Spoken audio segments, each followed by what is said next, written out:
when we are grieving, we have the same job of facing it, embracing it, Mhm. experiencing it, not turning from it.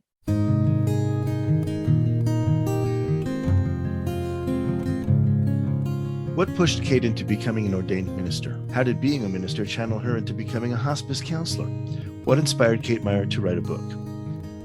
Welcome, friends, to the 6th season of Bereaved But Still Me. Our purpose is to empower members of our community. I am Michael Lieben and the father of 3 children, Idan, Sapir, and Liel. Liel, my youngest daughter, was born with a heart defect and later she developed autism and epilepsy. Losing Liel at 15 is what has brought me here to be the host of this program. Here with us today is our guest, Kate Meyer. Kate Meyer is an ordained minister, licensed professional counselor, and author who is passionate about grief awareness.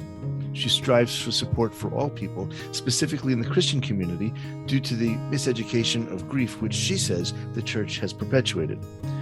Kate Meyer is also an author. The Red Couch is her fiction novel, which follows Toni as she embraces new life through the process of grieving her grandmother. Most recently, Kate has written a nonfiction book. Faith Doesn't Erase Grief became available anywhere you purchase books in July 2022. And she's here with us today to share with us her journey from minister to counselor to published author. Kate, thank you so much for joining us on Bereaved But Still Me. Yeah, thank you for having me, Michael. Happy to be here. Let's start by talking about your faith. What pushed you into becoming an ordained minister? I kind of like to tell this story that I was more pulled, kicking and screaming instead of, pushed, I guess, kind of works too, but the image of myself really resisting. I went to college leaning towards youth ministry and enjoyed that. I pursued that during college, had internships that I liked, but I could not ignore this feeling and this sense that there was more that I was supposed to be doing. What I didn't know was the nuance of seminary, that there was something for me other than a church, because the one thing I knew for certain was that I did not want to pastor a church. So I continued on, and God and I battled back and forth. And finally, I ended up in seminary at Western Theological in Holland, Michigan. And there, over those 3 years, doors opened, and I was able to see paths of ministry that did not include pastoring a church. And that's when I started to really feel like I was coming into myself, and I discovered healthcare chaplaincy and what it looked like to care for people, both staff and residents of long-term care facilities, patients of hospitals, uh, and use ministry in that context, and live into that calling. And that was a really gentle entry into ministry, is what I would say about that. So yeah, I went kicking and screaming, but I know that it was 100% the right start to this journey to get me to where I am now. By the way, you should feel complimented. Kicking and screaming is not unlike most of the prophets, right? They were Right? called, they did not want to go. Yes. Yes. So Poor Jacob has a permanent limp because of it. So that's right. That's right. there you go. And we could talk about Jonah. Nobody Oh wanted to man. do this. Nobody wanted to do this. And I appreciate that. But you have spent some time ministering in a pulpit. I know that recently you have. You want to tell me about that? The reason I didn't want to be in a church is because I personally, when I look at it, I just see a lot of drama, and it's often where the hypocrisy is found. It's very Mhm. judgy, I know, but I'm human, and so sometimes I'm judgmental. But I do a lot of pulpit supply. So when pastors are on vacation or when a church is in transition, then I will go and preach. And I really enjoy that. I enjoy the process of putting a sermon together. I Mhm. enjoy the act of preaching. I feel very close with God and the Holy Spirit in those moments. And it's a joy for me to do. And I'm also happy that I don't have to do it every week. So pulpit supplies is a really lovely option for someone like me who doesn't get to preach often, but it's a gift when I am able to. You'd never consider doing that as a line of work. I don't think I would. I've seen behind the curtain too many times. I like being able to speak my mind And I can do that when I'm not permanently in a church. There's a lot more rules that need to be followed. I definitely understand that. I can tell you that also from the Jewish perspective, we have the same thing. A pulpit rabbi is not a joyous job. I was the president of a synagogue for 2 years. That's enough. Okay. Yeah. Right. Yeah. Right. Yeah. That's the behind the curtain that I'm talking about. Right. Absolutely. Yeah. Absolutely. So you said that you felt called to be a minister, even though it's not the career that you would have chosen for yourself. How difficult is it for a woman, even in this time in history, to be a minister? And what advice would you have for other women who feel called that way?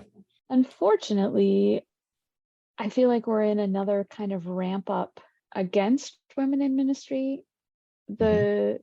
The positive within that is that those of us who are ordained are getting stronger in using our voice and bolder in speaking up to the call that God places on men and women. And so, to women who are considering that, who are sensing that that is a part of their calling, I would encourage you to pursue it boldly, surround yourself with other women and with affirming men, because they are there. There are men who affirm women in ministry. Mm. They just sometimes aren't the loudest. And so we need to tune out the voices that diminish us or shame us or invalidate us, and really listen for those that affirm and encourage and support. I remember growing up in the US that women started to become ministers, I would guess, somewhere in the 70s, in the mid to late 70s. I would assume by now that it's more common and it's more on view, but I'm hearing from you that that's not the case. It kind of depends on the denomination. So Right. I'm Okay. I'm a part of the Reformed Church in America, and we've been ordaining women for 40 plus years at this point. Okay. Yeah. However, there's still a large branch within the denomination that does not affirm women in ministry. So it's denomination by denomination, and then even within that, there just are groups who just don't actively seek it. And then there are some who actively remain opposed. So in May of 2022, I had the opportunity to be the first woman in a pulpit in West Michigan in Huh. a church who just never did before. So, 2022, first woman. So that just shows, I think, how much this is still a battle. You are listening to Bereaved But Still Me. If you have a question or comment that you would like addressed on our program, please send an email to Michael Lieben at michael@bereavedbutstillme.com. That's michael@bereavedbutstillme.com.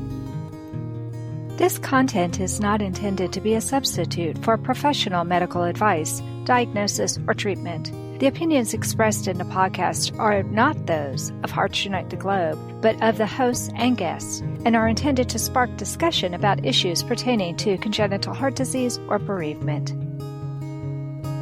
Welcome back to Bereaved But Still Me. We're talking with Kate Meyer about Christian faith and also bereavement counseling. So let's delve into your life as a counselor.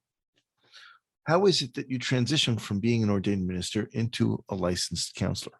I was working as a hospital chaplain, and a radiologist came into my office one day and just kind of dropped this large question in front of me that, as purely seminary training, I did not feel I had sufficient knowledge or information to help truly support him, other than just kind of a blanket prayer type thing. And that didn't feel right to me. I needed to be able to give him more. But that was the moment that propelled me to say, I need to pursue more here. And so I earned my master's in counseling, and then through a series of internships and classes and all of those things, became a licensed professional counselor. And so was doing both for several years, private practice and then healthcare chaplaincy. And then I've always thought that the two should go hand in hand anyway. I think being a minister or any member of any clergy requires at some point that you're going to have to give advice to somebody, and you're not a psychologist in most cases. So I think that kind of training should really be required because it's going to happen. And I know from other people's experience that those can be particularly difficult moments. You don't want to overstep your authority, and you're not necessarily a counselor. So I applaud you because I think that's a great idea. Also, I think being a chaplain in a hospital, you're going to be in situations where people are going to unload all over you all kinds of stuff that you have no idea was even coming. Does that happen? Yes. And I agree with you 100%. I think too often we ordained ministers can sometimes get in our head that we are trained for all kinds of counseling, and we're not. Right. It can get really dangerous if we go outside that line without proper training. And so I think it's really important to at least have a good basic understanding of what counseling is and how we can do it responsibly. I think it's really important because there's a very thin line between counseling the soul, which is what people expect from you, and counseling the psyche, which often go hand in hand. And so I think it's important that any clergy should really have some extensive background in psychology, especially today. Now, working with people in a hospice is, as we know, very challenging. So why did you choose to work there with people who are grieving and confronting their death or the death of a loved one? One of the reasons I really fell in love with hospice work is because precisely of what you just named, that death is on the table. It's not the elephant in the room. You know, in hospital chaplaincy, everybody just is kind of dancing around it, like somehow we can't have hope for healing and be very real about what's going on. And, you know, in hospice, we can do that. I am able to journey with people to those very open, honest, raw, sometimes dark places. So on the chaplaincy side of things, that was very appealing to me. And then when I had the opportunity to try bereavement counseling and experience that, that was the moment. I remember the first client that it happened with, where I had this awareness of this right here, this melding of these 2 degrees in this role is exactly what I'm meant to be doing. Journeying with someone, not doing anything for them, but going alongside of them to go from utter darkness to light, to learn how to embrace the pain and navigate their way through it instead of avoiding it and filling it with cliches. Well, I don't think you can avoid it. I mean, you're in hospice, so you or someone you know is in hospice. You can't avoid it. It's in front of you. You have to look at it. Exactly. So I have a very dear friend who for a long, long time was a nurse in hospice. And she used to say, I'm not a nurse. I'm a midwife to the next world. I thought that was very sweet. It was a very nice way to look at it. Death doulas are kind of increasing in numbers, and that's what she was talking about. She gets people for maybe a couple of weeks, and she has to sort of guide them and calm them and hold on. Only I think special people can do that. And I know this because we had a minister early on in the earliest years of this program who also started grief counseling in a hospital. And he tells the story that one night he was waiting, a woman had died, and he was with the son, and they were waiting for the husband to arrive. And the son just looked at him and said, how did you get such a lousy job? And I changed the word. But it's true because you must be built differently than most people in order to be able to do that. And I appreciate it. Thank you. Now, we're going to learn about how you came to put together a book for the grief community in the next segment. But before we get there, tell me a little bit as a counselor what you believe people who are grieving need to know about the inevitable ending all of us face, our own death and the death of someone we love. I think it's the inevitability of it that needs our greatest awareness, that we don't need to live life always focused on dying, but we also need to be aware of it, to know that we can live life in a way that is full. And when we are grieving, whether that's loss from human death or loss of another kind, when we are grieving, we have the same job of facing it, embracing it, experiencing it, not turning from it. So as much as we tell people, embrace life, live life, experience it to the full, that's what I think people need to know about grief, that the way for it to become less intrusive is to make it a conscious effort to do the work. I'm going to throw one at you from the side. When we first met a couple of weeks ago, we were talking about that moment of grief where people maybe need a break from God. Yeah. And you said it's okay to be angry. It's okay to walk away from God for a while. Not too long, but a Yes. while. Tell me more about that, because I think that was the thing that really stuck with me when we first met. That really hit me very hard in a very real way, because I had similar conversations with myself when my daughter died. I began to recognize a pattern in my clients who identified as Christians. I live in an area of West Michigan where there are Reformed and Christian Reformed and Baptist and churches just all over the places. And within that, there was this pattern of people coming and needing to talk about their grief and simultaneously feeling shame and guilt for even grieving in the first place, because they felt and believed, whether from something they observed or something specifically a pastor, elder, deacon, someone in the congregation had spoken to them, that they weren't allowed to grieve, that they were simply to rejoice that their person was in heaven. And I heard it far too many times. And I needed people to see and look at scripture in a way that allowed them to open their eyes and recognize the examples we have of people being angry at God and questioning God and doubting God's role and just even questioning God's existence, and that is okay. We don't have to put on this facade. God doesn't need that from us. And so that's where that comes from, just a piece of permission giving to whatever you feel is okay. Let yourself feel it, because that's how you move through it. If you've enjoyed listening to this program, please visit our website, heartsunitetheglobe.org, and make a contribution. This program is a presentation of Hearts Unite the Globe and is part of the Hug Podcast Network. Hearts Unite the Globe is a nonprofit organization devoted to providing resources to the congenital heart defect community to educate, empower, and enrich the lives of our community members. If you would like access to free resources pertaining to the CHD community, please visit our website at congenitalheartdefects.com for information about CHD, hospitals that treat CHD survivors, summer camps for CHD families, and much, much more.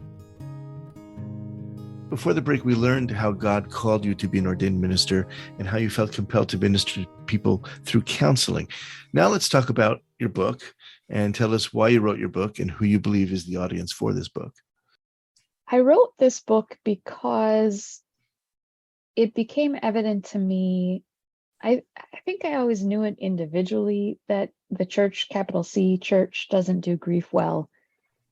But as I became more fully immersed in the world of bereavement counseling and saw client after client and heard stories from my colleagues of their clients experiencing these same things of being guilted or shamed for grief, which is a very natural reaction, something that, of course, is going to happen when we lose someone from death or something else. And so to me, it is something that I think just needed to be out there to correct this mistreatment of grief that is out in the church, kind of in this broad focus. And so the audience that I hope this book reaches is a multitude, current active grievers, those who are anticipating a death to kind of prepare themselves a little bit, those who maybe experienced a significant death several years ago and sense that there are some pieces of that grief that still need to be worked out. But it's also for pastors and teachers and counselors. We can't all be experts on everything. In the book, I refer to grievers and helpers. And my hope is that this book will provide the helpers healthy, affirming, empowering ways to walk alongside of grievers in a way that's not judgmental, in a way that isn't shaming, in a way that creates space for people to go wherever it is they need to go, even if that means turning away from God for a season, however long that season might be. Did I miss something? Is there something in Christian teaching that tells people not to mourn? Or are they being shamed because they might turn away from God for a moment, and that changes the conversation from the point of view of the clergy? I mean, did I miss something there that I'm not aware of? You did not miss anything. I mean, that's part of the reason for this book, is that to me, scripture is so clear in its support of grief. I think the problem is Christianity oftentimes rushes to this end game of getting people to focus on heaven. Just believe in heaven, believe in believe in what Jesus is doing.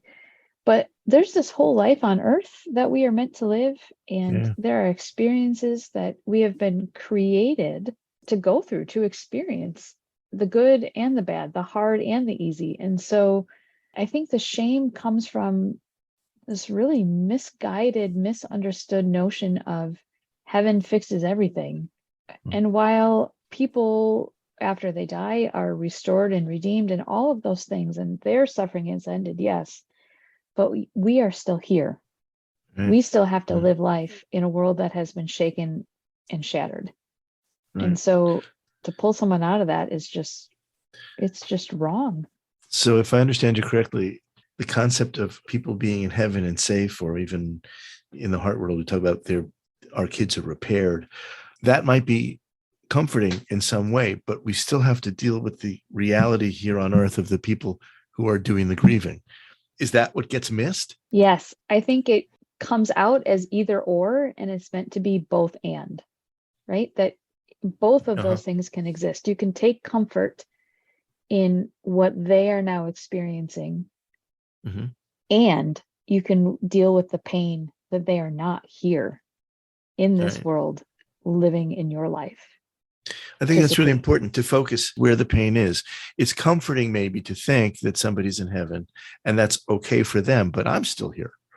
Exactly. And I still hurt, and I'm angry, and I'm mad. Now, you said something, you teased something really interesting, that there are biblical examples of people who turn away and I would assume come back. Can you give me one of those?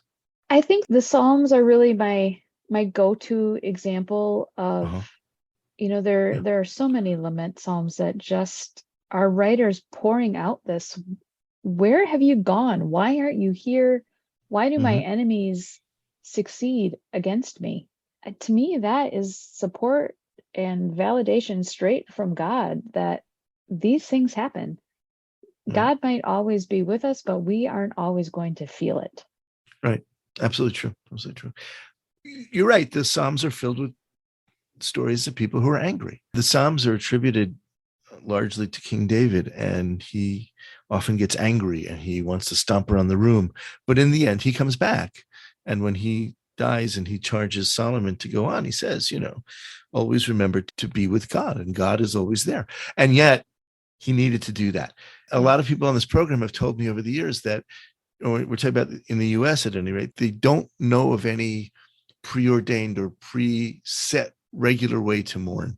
And I think you may be right. I think what they're missing here is that stomping around the room part and being angry and getting rid of all of that. Yeah, there's a whole chapter in the book on emotions for that very reason, because particularly in the US, and I think within even more so, I would say in Christian communities within the US, emotional expression has been muted. We teach children to stop having temper tantrums, which, as an aside, I think is exactly what Jonah was doing, was throwing a temper tantrum. Okay, I buy that.